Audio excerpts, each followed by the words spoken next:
You've been told that the 19th century was an age of steam, coal, and humanity's first clumsy steps toward an industrial society.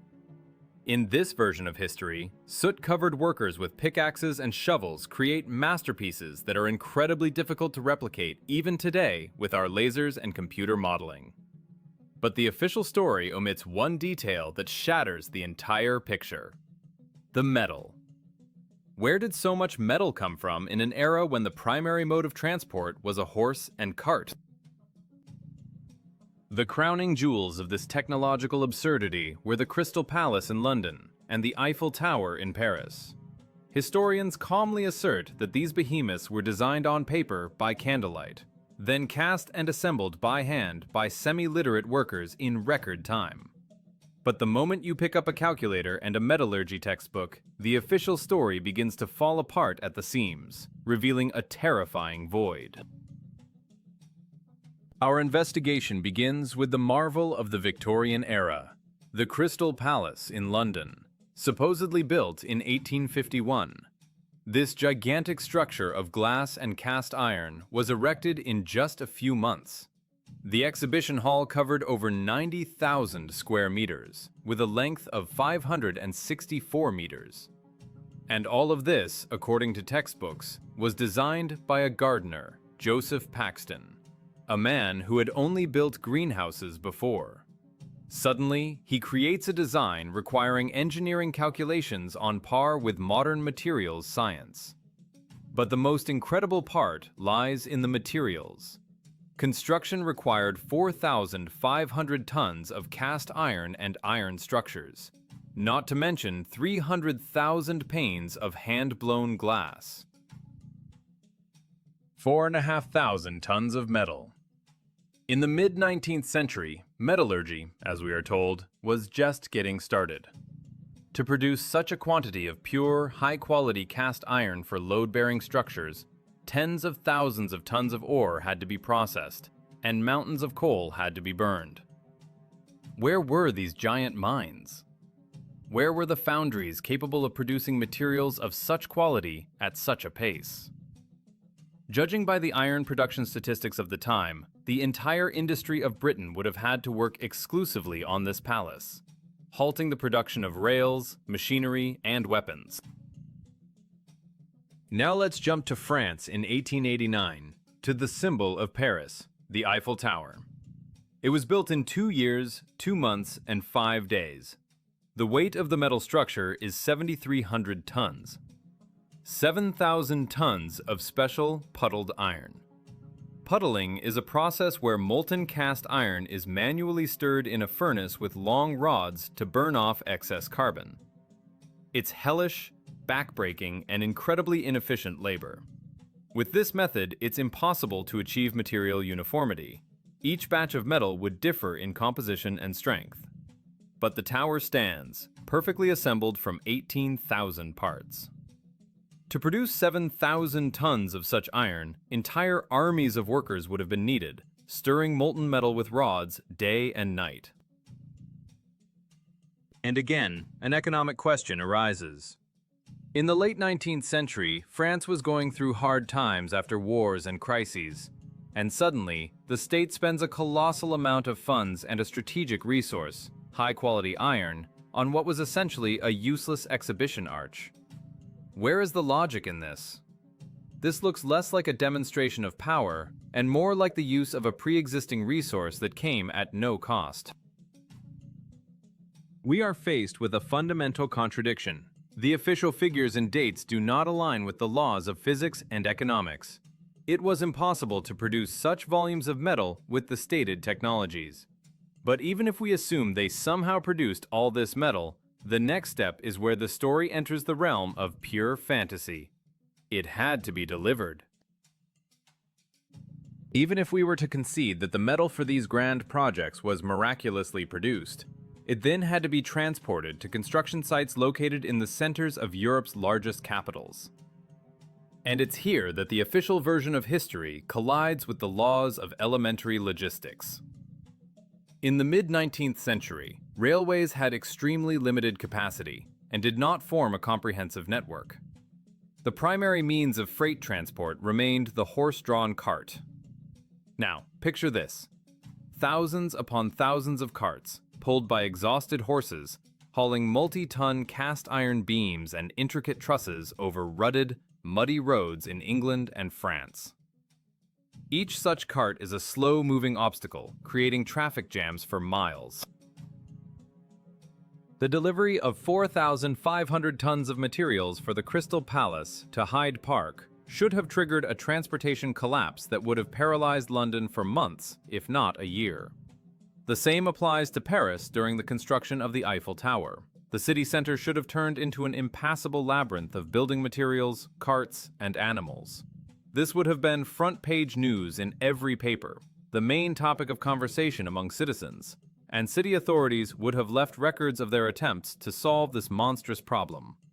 But in the archives of the time, there is a deafening silence. No mention of a traffic apocalypse, no complaints. Both gigantic structures rose in the hearts of their cities as if their parts had materialized on site out of thin air, like mushrooms after the rain. But the logistical nightmare is only half the problem. The true technological miracle, bordering on science fiction, begins at the moment of assembly. The Eiffel Tower consists of 18,038 metal parts, held together by 2.5 million rivets. Each rivet had to be heated red hot, inserted into a hole, and hammered from both sides by a team of men before it cooled and contracted, pulling the structure tight. All of this at a tremendous height, in the wind, where the slightest mistake could be fatal. The official story states that all the holes for these millions of rivets were drilled in advance at different factories. Eiffel's engineers, using only slide rules and paper blueprints, supposedly calculated all 18,000 unique parts with pinpoint accuracy, down to a fraction of a millimeter, and never once made a mistake. This is statistically impossible. In those days, a unified system of standards was just beginning to emerge.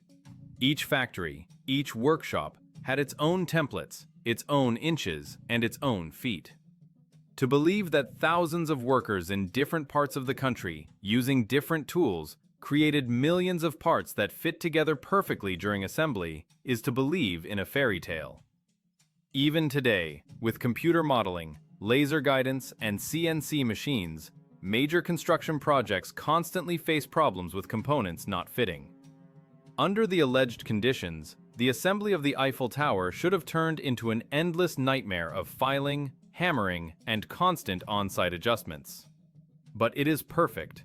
Its lines are flawless. This points to only one conclusion.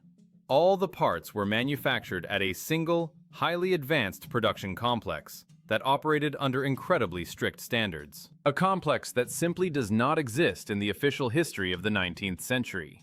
The same story applies to the Crystal Palace, with its elegant artistic castings and thousands of standardized, perfectly matched components. Such precision and quality seem impossible. But what's even stranger is what happened to one of these eternal structures. In 1936, the Crystal Palace burned down. A building of iron and glass burned to the ground like a matchbox. Cast iron doesn't burn. Glass melts at enormous temperatures, comparable to those in an industrial furnace. To destroy such a colossus, it would take more than an accidental fire. How? The night of November 30th, 1936, marked the end of an era.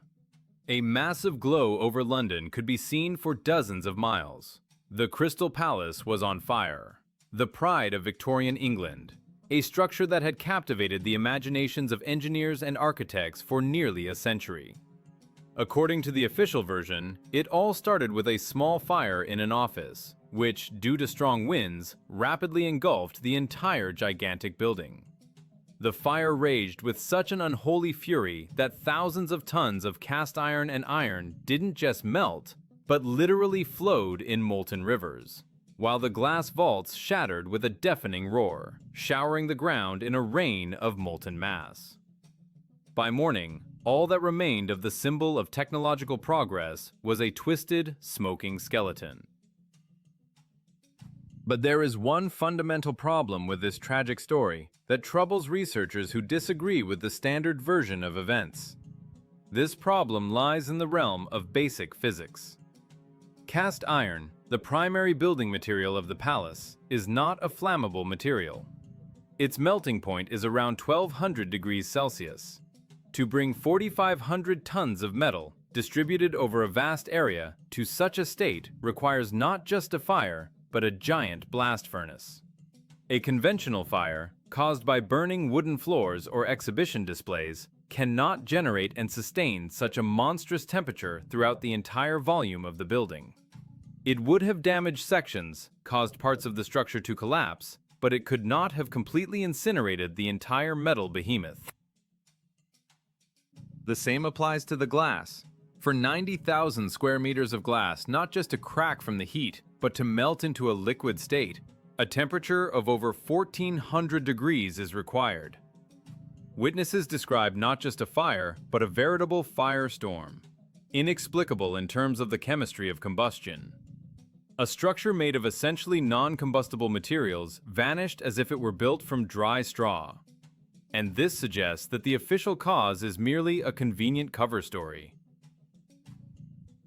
For the first time, a suggestion is voiced that reclassifies this story from an accident to a conspiracy. This was not an accidental fire. This was a meticulously planned and flawlessly executed operation of destruction. Complete, total destruction, leaving no chance for restoration or, more importantly, for investigation.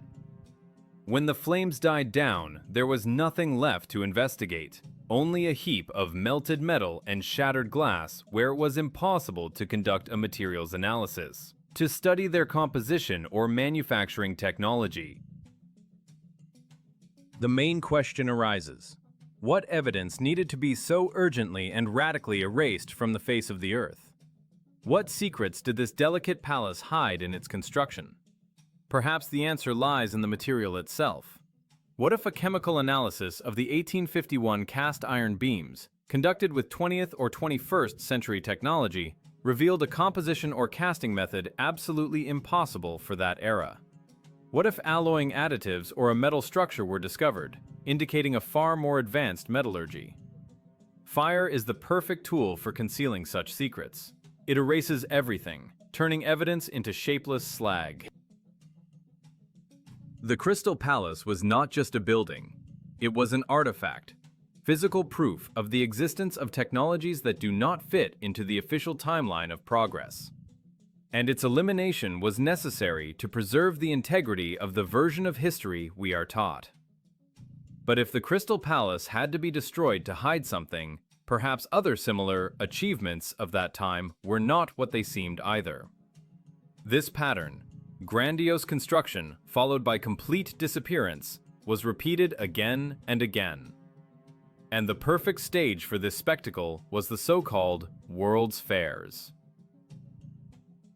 The mysterious disappearance of the Crystal Palace was not an isolated incident, but merely the first act in a spectacle of unprecedented scale that played out across the globe in the second half of the 19th and early 20th centuries.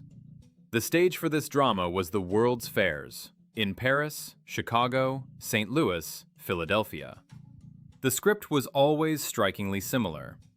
In an impossibly short time, usually a year or two, a giant dream city would rise from the ground, composed of majestic palaces, pavilions, and monuments in a classical or neoclassical style. These complexes were staggering in their scope, architectural complexity, and, most importantly, their technological innovations, such as widespread electric lighting and even moving sidewalks. The most striking example is the 1893 World's Columbian Exposition in Chicago, the so-called White City. On an area of several hundred hectares, an ensemble was erected that rivaled ancient Rome in its grandeur. Shining white colonnades, gigantic domes, canals with gondolas, and thousands of electric lights that turned night into day. The official history assures us that all this splendor was merely a temporary set, built from cheap materials, a wooden frame covered with a mixture of plaster and hemp fiber. a temporary pavilion to showcase achievements. But this is hard to believe. And here is the key moment. After a few months of operation, the fair would close. And almost immediately, these grand complexes met the same fate. They were either demolished with inexplicable haste or accidentally burned to the ground in a series of strange, devastating fires. A very convenient way to get rid of temporary buildings, isn't it? Fire erases everything. However, when the smoke cleared and demolition crews arrived, the illusion of temporary sets shattered. Beneath the charred plaster facade, a picture emerged that completely contradicted the official version. Powerful steel frames were visible, similar to those used in the construction of the first skyscrapers. Solid brick walls emerged, testifying to the durability and strength of the construction. Workers stumbled upon deep foundations extending far underground, capable of supporting not a cardboard model, but a full-fledged stone building several stories high. Why build permanent structures designed to last for centuries, only to use them for one season and then destroy them? It is an economic madness that has no rational explanation. This consistent pattern, rapid creation, and even more rapid destruction, leads to a frightening and radical hypothesis. What if the organizers of these fairs weren't builders? What if they were, in fact, liquidators? Imagine a scenario. Authorities discover a city or industrial complex that survived some global catastrophe, partially buried under the earth. These ancient structures are fenced off. A quick restoration is carried out. The buildings are cleaned, given a grand appearance, and utilities are connected. Then a sign is hung. The World's Fair of the Achievements of Industry. And the public from all over the world is invited to admire the newly built wonders. It was a grand cover-up operation. They weren't showcasing their own achievements to the world, but the heritage of a far more advanced, previous civilization, passing it off as their own. And after the fair had served its purpose, the evidence, the buildings themselves, was methodically destroyed, demolished or burned, so that no one could conduct an independent analysis of the materials and technologies. It wasn't just buildings being destroyed, it was technology. Technologies that could have given humanity a completely different path of development. Let's talk about the true purpose of this iron lacework. The destruction of these magnificent structures was not merely an act of vandalism or economic necessity. It was a targeted erasure of evidence, a wiping from the face of the earth not just of buildings, but of the very principles upon which they were founded. To understand the motive behind this global crime, we must stop looking at the Eiffel Tower, the Crystal Palace, and the World's Fair pavilions through the eyes of a tourist or an architect. We need to see them through the eyes of an energy engineer. And then, behind the delicate iron lacework and elegant forms, their true, purely technical purpose emerges. These are not entrance arches or exhibition halls. These are giant components of a highly complex technical system, parts of a single machine. All this architecture of iron, copper, and stone was part of a global network for extracting, converting, and transmitting atmospheric electricity, or, as it was formerly known, the ether. This was a technology based on entirely different physical principles than our primitive system of burning resources. Ancient civilizations, it seems, knew how to harness the energy that is literally all around us. Look at the structure of the Eiffel Tower. It is not just a tower.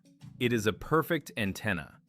Its spire is a classic ionizer and discharger, designed to interact with the upper layers of the atmosphere.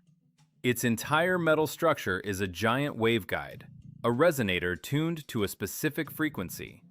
And its true foundations, extending deep underground and hidden from our view, served as a powerful grounding circuit, creating a potential difference between the Earth and the atmosphere.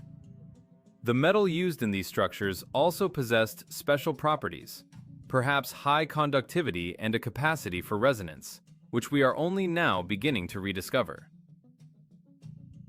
This was not a standalone installation. The domes and spires of old cathedrals, train stations, and government buildings around the world.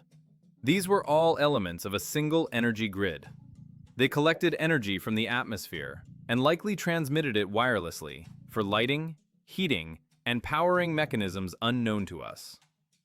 Free, clean, inexhaustible energy, available to everyone, anywhere on the planet. And those who seized power in the world after the 19th century global catastrophe understood perfectly what they were dealing with. They found a functioning or easily repairable energy infrastructure capable of turning human life into a paradise. But they didn't want paradise. They wanted power. And power is built on the control of resources. Free energy makes people free and independent. But energy that must be mined, transported, and sold, coal, oil, gas, makes people slaves, tied to a system. This is precisely why, at the end of the 19th century, we observe a strange and illogical paradox. Alongside these standing and possibly still functioning etheric power stations, we are aggressively pushed toward primitive, dirty, and inefficient technologies. Internal combustion engines and steam engines, fueled by burning fossil fuels. This was the greatest act of sabotage in human history. To make us pay for light and heat, the old infrastructure of free energy had to be destroyed first. This is the true reason for the fire at the Crystal Palace. This is why the magnificent pavilions in America were demolished and burned. It was not simply the removal of temporary buildings. It was a war against the technologies of freedom. They deliberately drove us into a technological dead end based on consumption and planetary destruction, hiding from us the key to a harmonious existence. Nikola Tesla was not an inventor in the way we understand the term. He was, more accurately, a brilliant restorer. He found access to the surviving fragments of knowledge from that era and tried to revive them, to return to humanity its inheritance. His Wardenclyffe Tower was an attempt to recreate one of the elements of that ancient energy grid, and he was immediately stopped and destroyed by the financial elites, like the banker J.P. Morgan, whose fortune and power were built on selling copper for wires and investing in the coal and oil industries. Free energy was a death sentence to them. They didn't just take our energy, they took our past. To create their new reality, they needed new people. But where would they find them in a world devastated by catastrophe? The new reality, based on scarcity and control, required not only the destruction of old technologies, but also the creation of a new society. A society devoid of memory of its past. And here we come to the most chilling and disturbing part of this investigation, which concerns not metal and energy, but humanity itself. If you carefully study photographs from the second half of the 19th century, you will notice a strange, unsettling anomaly. The cities in these images, St. Petersburg, Paris, Washington, London, appear deserted. We see magnificent buildings, wide avenues, complex infrastructure, but there are practically no people on the streets. Official science explains this as a technical imperfection of early photography. Supposedly, due to long exposure times that could last several minutes, moving objects, people, carts, simply didn't register on the photographic plate, leaving behind only emptiness. But this explanation doesn't hold up to scrutiny. Even with a long exposure, moving objects should have left behind blurry shadows, smeared silhouettes, trails of motion on the cobblestones. But what we see are crystal clear, dead streets. Perfect cobblestones without the slightest trace of activity. It gives the distinct impression that the photographer was capturing not a bustling metropolis, but a giant ghost town. Against the backdrop of this visual emptiness, the official demographic statistics of the period look even stranger. They speak of an explosive population growth, of millions of people storming factories and filling the cities. But mathematics is a stubborn thing. To build and then maintain all the infrastructure we see, millions of skilled workers, engineers, and craftsmen were needed. Where did they come from in a world that, by all appearances, had just experienced a catastrophe that left behind empty cities? This demographic paradox becomes even more sinister when we recall two social phenomena of that era that historians carefully avoid. The first is the so-called orphan trains in the United States. From the mid-19th to the early 20th century, special trains ran from major East Coast cities into the country's interior, transporting hundreds of thousands of children. These children, whose origins were unknown, were simply given away to farmers and settlers as a labor force. Where did these millions of parentless children come from? Where did their parents disappear to in such numbers that it required a nationwide program for their distribution? The second phenomenon is the strange prevalence of child labor in Europe. Child chimney sweeps, child miners. These were not just isolated episodes of hardship, but a mass phenomenon, indicating a catastrophic shortage of an adult workforce. A picture emerges of a world after a global cataclysm that wiped out a large portion of the adult population, leaving behind millions of orphans and empty cities built by a previous civilization. And it is here, at the intersection of these facts, that the most incredible and shocking hypothesis is born. The new masters of the world, who seized power after the Great Reset, faced a shortage of human resources for their new economic model. And so, they launched a program of artificial repopulation. And the evidence for this was displayed openly, at the very same World's Fairs. Next to the pavilions showcasing wonders of technology, there were equally popular pavilions featuring infant incubators. We are told these were charitable efforts to save premature babies. But the scale of this phenomenon is staggering. These were veritable human hatcheries, pavilions filled with rows of incubators containing thousands of infants without parents. These children were displayed to the public as another attraction, another achievement of progress. Later, once grown, they ended up in orphanages, and from there onto the orphan trains or into factories. All the links in the chain form a single, monstrous picture. The empty cities left behind by the previous civilization were repopulated, with new people, artificially grown, deprived of parents, history, and memory. We were raised anew, given primitive technologies and a false history. And today, we live among the legacy of giants, without understanding what it is. We were raised anew, given primitive technologies and a false history, and today, we live among the legacy of giants, without understanding what it is. We are a planetary-scale cargo cult. Like the tribes who built straw airplanes hoping to bring back gifts from the sky, we walk on bridges whose working principles are forgotten, and live in houses we cannot build with the same durability and elegance. We found the cities, machines, and tools left for us, and reduced their purpose to the simplest functions we could understand, or turned them into objects of worship, cultural monuments. We are living on a grand stage set, not built by us.